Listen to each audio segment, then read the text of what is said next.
Hi, my name is Jason Stepp with Stepp Manufacturing, and today we're going to go over the safe operations of this STPH 4.0 that's located behind us. This particular unit happens to be a truck or a hook-mounted unit. Obviously, I don't have the truck with us, but I'm going to show you the operations and how everything works on it. And I kind of like to start at the front of the machine and work our way back. I'm going to start up here in the front. Obviously, your hook is located up here. You'll have a set of drop legs for when you're in the storage position. You use that drop leg. Right behind the hook legs, we have our air compressor. That's located right here inside this cabinet. You don't really need to do anything inside the cabinet other than come in and do your service, things like that for your air compressor.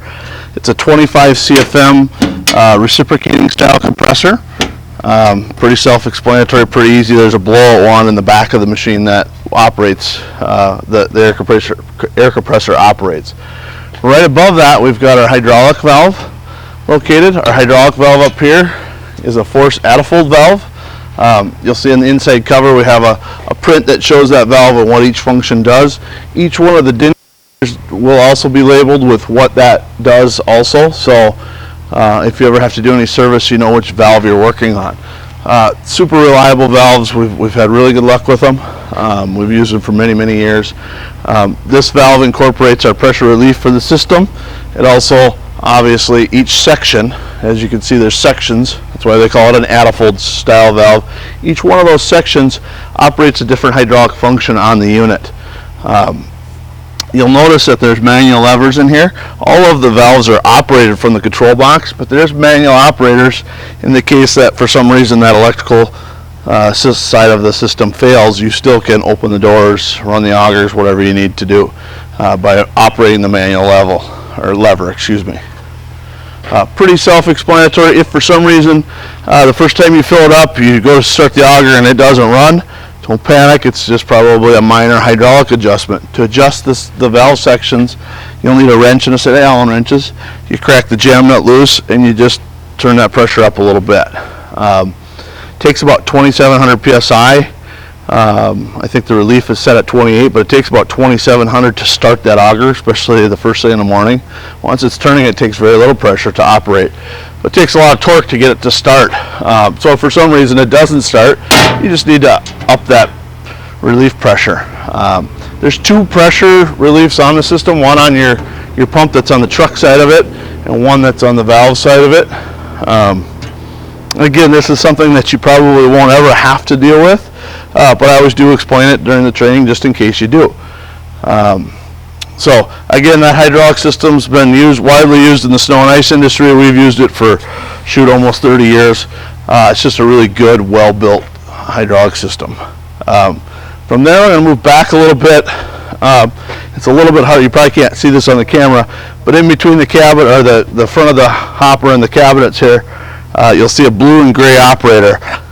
That blue and gray operator is actually our operating valve to allow heat transfer oil to circulate through our tack tank. So this is a diesel-fired, oil-jacketed box. The main hopper is oil-jacketed, so it's built kind of like a boiler. So we have our inner tank that holds the material. We have our oil jacket, so it's a tank filled with heat transfer oil. Our burner flue goes through that oil, and then we have our insulation and then our outer jacket. But that burner fires through that tube that's located in the bottom of the hopper, bottom of the oil jacket, and that heats our oil up. Our oil then heats our product. So it's built just like a boiler. We're using the burner to heat the oil's heating our product. So with that, it gives you a very smooth, even heating system. So when we go to heat our tack tank up, and the reason we're talking about that first is just because it's on this side of the unit, we're just working our way back. Our tack oil usually needs much less heat than our hopper does. So instead of having its own separate burner system, we run two hydraulic lines in a coil that goes through the bottom of the tank and then returns back to the hopper. So when we call for heat, when the thermostat says, hey, my tack oil is a little cold, I need some heat, this air-operated ball valve, the operator here, the gray and blue valve, will open, allow oil to circulate through there, and then back to tank. When it comes up to temperature, it's going to shut that off. So if you hear that air valve operating, that's what's happening, is we're allowing oil to circulate or we're shutting the oil off. The tack tank is an 80-gallon tack tank. On the tack tank there is a dipstick. And it's easy to look at when it's not on the truck, but we do have a vent and a drain. So if you ever need to drain it or clean it out, which at the end of the season I recommend that you do, depending on what type of tackle oil, you may need to do that a couple times during the season. Water-based emulsions, if that's what you're using, make sure that you're using it up. Don't store it for long periods of time. And when I say long periods of time, water-based emulsions, you have about 60 to 90 days from the day it was made to using it up. So buy what you need, use it. When you're done, empty it out. If the unit's going to get put in storage for a long time, make sure that you're draining that oil out. You do not want to leave tackle oil in there for long periods of time. The other thing you can't do is you can't boil it and you can't freeze it. So those are two things that with your tackle oil, if you're using a water-based emulsion, you need to know and understand that. Next thing I'm going to talk about is the pumping system for the tack tank. These are equipped with a Viking F pump. It's just a little small gear pump. That pump, located right here, does a couple things. Obviously, it allows you to spray through the wand, but it's also used in aiding flushing the pumping system. Very simple system to use. There's two valves. You have one that's flush or product. Pretty self-explanatory there. Do you want to spray product or do you want to spray flush? When you want to spray product, you put the valve down in product, and then you have this other valve which we call a WPC valve, which stands for wand pressure control. The wand pressure control does just exactly that. It supplies you the pressure, more or less, to the hose so that you get a nice fan pattern. If you need a little bit more pressure, you turn the valve up a little bit. You need a little less, you turn it down. It also acts as a relief valve. So when I shut the handle off on the wand, like it is now, for spraying, and I shut it off, that excess product, instead of just deadheading in there, now goes back to tank. So it recirculates back to tank. This valve you'll want somewhere in the middle all the time. The only time we're going to be all the way into the wand position is when we're doing our clean out, and we'll go over that in just a minute. So again, somewhere in the middle. Usually it's about 5 to 7, depending on what type of oil you're spraying. That'll control your pressure. So when I'm done for the end of the night, this is probably the most important part of this, and this is what everyone always gets nervous about, is making sure that we clean the product, clean that hose out. When we're done with it for the night, we're going to put our pump in neutral, switch is in the control box, we're going to put our pump in neutral, we're going to change our product valve to flush. We're then going to go all the way to the wand position, take our wand out, and we have to spray it into a bucket or a pail or somewhere where we can dispose of it. Then we're going to go turn our pump back on, open up our handle, and we're going to run that product through there until we see the flush solvent come through. Again, very simple, easy to operate. It's set up to recirculate back to tank so that you can do that. Alright, now that we've went over the tack tank and how that system works, again, it's an 80-gallon tack tank. You can see it's easy to access that from the back here. It's got a hose reel on it. You pull that out. We're the only ones that allow you to recirculate through the wand. When you do flush it out, I do tell the guys, pull the nozzle out. It just flushes faster, goes quicker when you do that. I do recommend that you have a couple of extra nozzles in case you get a chunk of tar or something plugged in one of those nozzles. You can change that. The other thing I didn't talk about is your flush solvent tank is here. It's actually located underneath here, but your fill is right here. You're going to want to put some type of an asphalt solvent in there that will cut that asphalt. There's lots of different products out there to do that. The tack tank is also equipped with electric overnight heat. We're going to go over the heating system here in just a little bit. I want to go over a couple of things on the back end of this unit. It's got a shovel cleaning compartment. Take a look at this now because this is the cleanest it'll ever be. Again, you're going to put some solvent in here. Those are going to ride right in here. On the back here you can see we've got 4 different tool holders for your lutes, rakes, shovels, anything with a handle. The guys just put the spades in here for the spade and the moil point for the jackhammer, which will also. Right behind the shovel cleaning compartment we have a spoils bin. This is designed to shovel any crap that you have in the hole. If you got a little leftover mix, you can put that in here. It's got a trap door on the bottom to dump that. Alright, we're going to talk about the back end here because this is the shovel, the work end. This is what the machine's really here to do, is deliver some hot mix or cold mix in the winter. We auger that out through a 6-inch auger. That auger trough is heated. The auger is made out of 6-inch lighting, 3/8 thick AR400. Excuse me. The trough is also made out of AR400. Now this particular unit has two options for the pan, or for the shoveling and discharge end of the machine. The standard pan is this big pan on the bottom. That's great when you're doing some potholing, chasing small potholes. You can get a couple guys working out of the back end of it. Works pretty good. You also ordered the optional swing chute, which is nice if you're doing trenching. You're gonna have to pick one or the other. So they're both bolted on here for shipping, but they won't. Neither one of them work while they're both on here. So you'll have to decide: do I want the chute? Do I want the pan? Both of them have multiple mounting options, so you can raise or lower them up according to your desire. I'd hook it up and put it on the truck before you adjust that to get your heights just right. But you're going to have to pick either the swing chute or the pan. The pan does fold up, and you'll see there's locks on the sides here, and latch in the up position. By doing that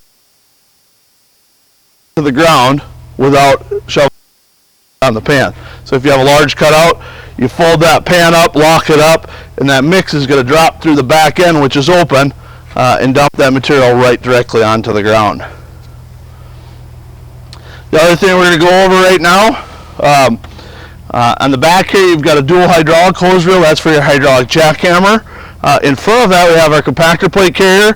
This is folded down, and our water tank. Now obviously once we get this unit up on the truck, it's going to be a little bit higher, quite a bit higher actually. Everything looks really low. Well, it is when it's not on the truck. Once we get that on the truck, you're going to see it's quite a bit higher.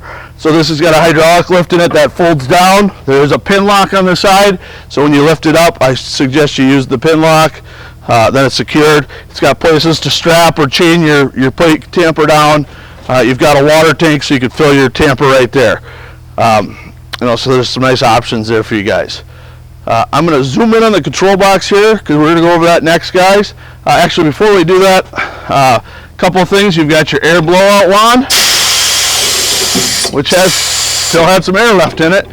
You've got your wash down wand, and also your hand torch. All of those have hose reels located on the side there. All right, we're going to zoom in on the control box so you can kind of see that, and we're going to go over that next. All right, so next we're going to go over the control box options. So your main power switch is going to light up your control box, obviously, because it's not hooked to the truck right now. Nothing will light up here. The next two things you'll see is there's two resetting breakers, self-resetting breakers. So there's no fuses in the system, so if for some reason there's a wire short or something in there, it's going to pop those breakers. The next option you have, or the next switch you have here, is a wash down or heating.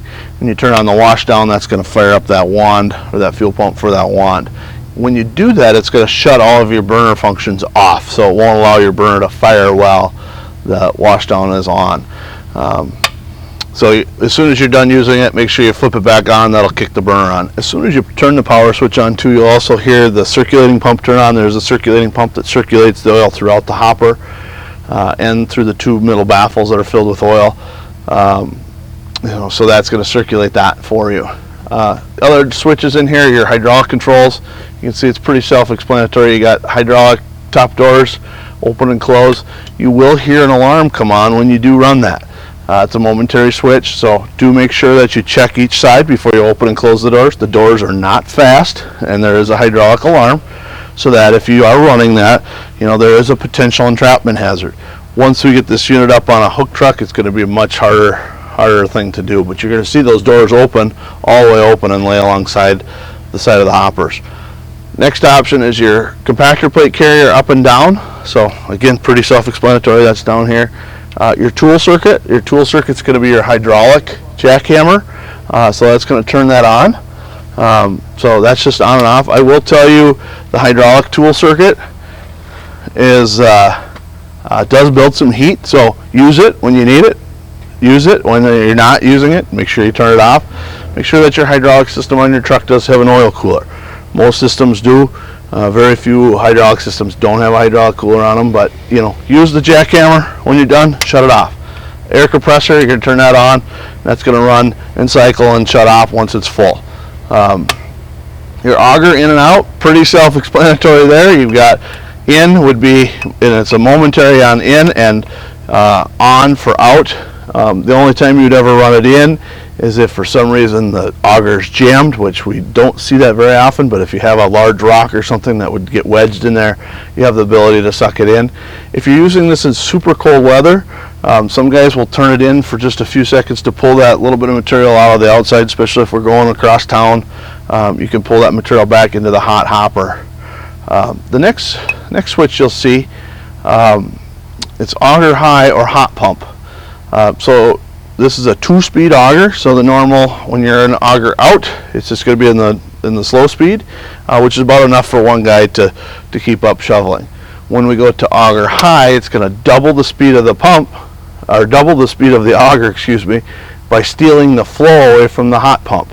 So we're stealing the hydraulic flow and sending that to the auger and doubling the speed of the auger. So if you have a large cutout, need a lot of mix fast, you flip it up in high. Again, when you're done, you want to put that back in hot pump, so that sends that hydraulic flow back to that pump and keeps circulating our oil through the hopper.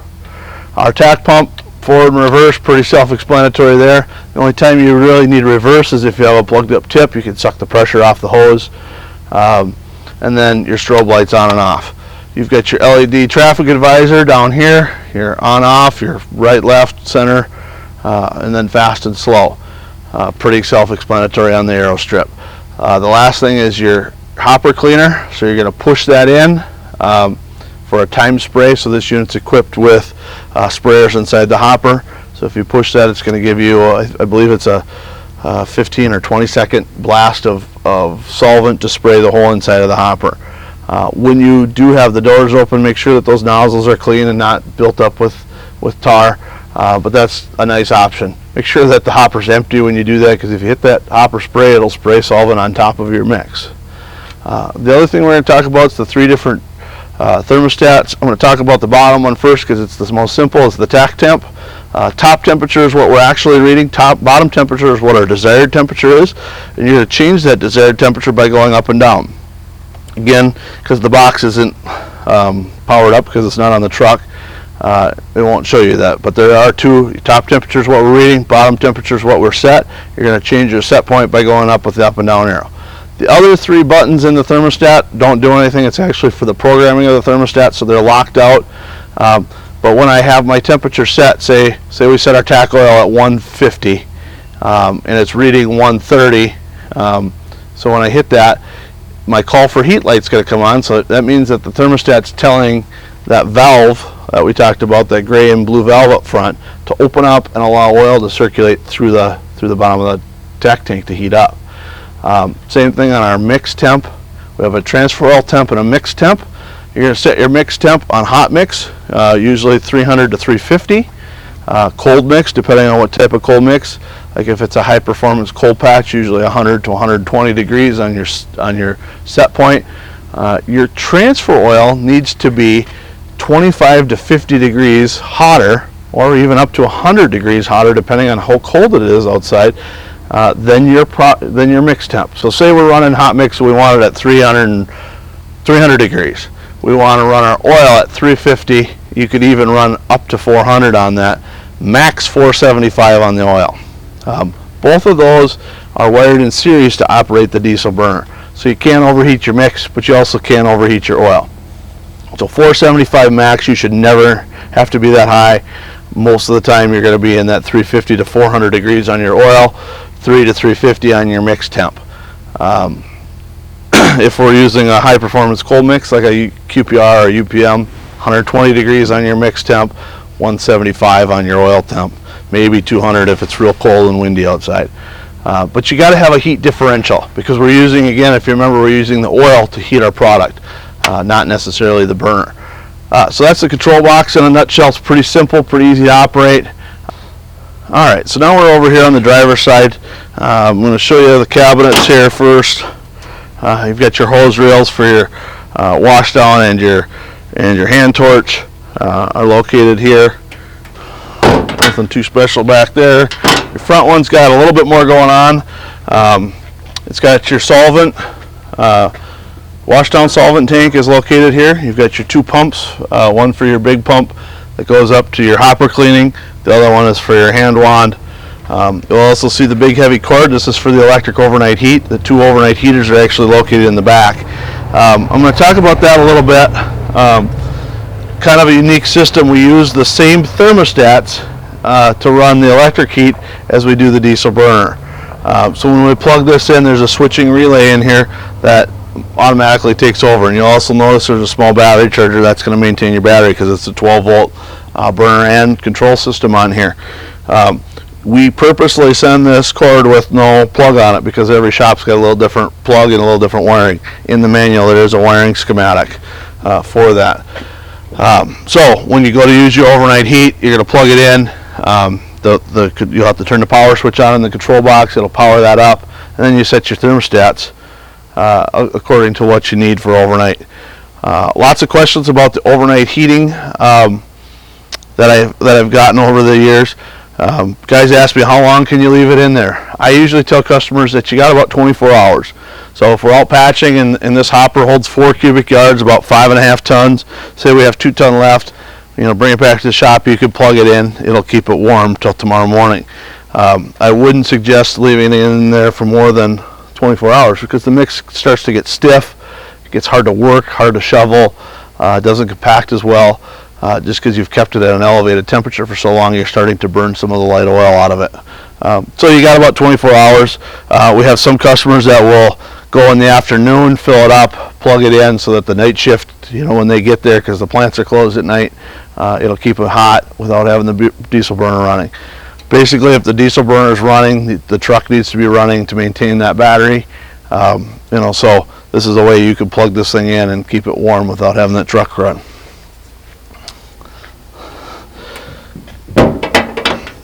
All of the cabinet keys are keyed alike. One thing we didn't talk about on the other side was our fold down hopper steps. So when those doors open, they fold up and lay right on the side here. So that allows you the ability to climb up, and get up on top. And there's handles in the inside of the door for you to get also. Be careful because those are hot. So make sure that you've got gloves on because obviously the inside of the box is very hot, but that allows you to get up there and scrape things out, clean it out. A little bit of 5 minutes worth of cleaning every day is that little bit of maintenance is huge. You keep it clean. There's a sensor tube up there for your temperature probe. You want to keep that. You'll see it's a little steel pipe in there that's got our temperature probe in it. You want to keep that from getting built up. Those just fold out so that you can get up there and use that. The other thing we'll go over, it's got an LP tank. Obviously the LP tank's for the hand torch, only for the hand torch. Right behind the LP tank is located our diesel burner. So our diesel burner does all the work here. This is what's heating that thing up. It's a Beckett forced air diesel burner. It's widely used in our industry. It does have its own fuel tank, which is located up top. That's what the ladder's for, so that you can access that fuel tank.